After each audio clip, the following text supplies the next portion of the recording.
बिस्मिल्लाहिर्रहमानिर्रहीम। अस्सलाम वालेकुम दोस्तों, हमारे चैनल को सब्सक्राइब कर दें और घंटी वाला बटन दबा दें और लाइक भी कर दें। ये स्टैंड वाला पंखा है, ये जला हुआ नहीं है। ये देखो आपको नज़र आ रही, जला हुआ नहीं है बिल्कुल। ये बीच में से कहीं कोयल इसकी क्रॉस हो रही है, स्टार्टिंग और एंडिंग आपस में ये मिली हुई है, इसलिए ये पंखा नहीं चल रहा।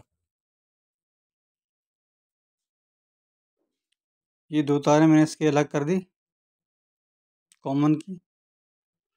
अब इसको चेक करेंगे अलग अलग। ये कैपेसिटर से तारे मैंने जोड़ी है, जो कैपेसिटर से पीली तारें ये आपस में क्रॉस कर रही हैं।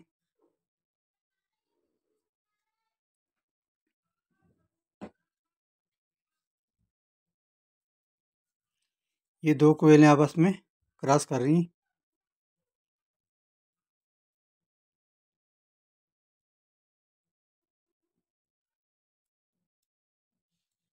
दोनों भी देखो, रनिंग और स्टार्टिंग में मैंने इस पर सीरीज लगाया है तो इस बल्ब जल रहा है। बल्ब को नहीं जलना चाहिए, आपस में ये दोनों क्रॉस हैं। अभी मैंने यहाँ से इनका क्रॉस निकाल दिया बीच में से, देखो ये यहाँ से ये तारे मिली हुई थी, क्रॉस चाहिए।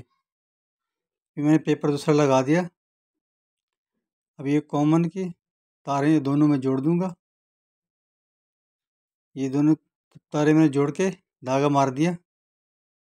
ये हमारा पंखा स्टार्ट बिल्कुल मुकम्मल हो गया। अब इसको फिट करेंगे। इसमें अगर मैंने फिट कर दिया, बिल्कुल बिठा के इसके दो नट बोल्ट लगा दिए। अब इसको चेक करते हैं कि मेरा पंखा ये चल रहा है कि नहीं चल रहा।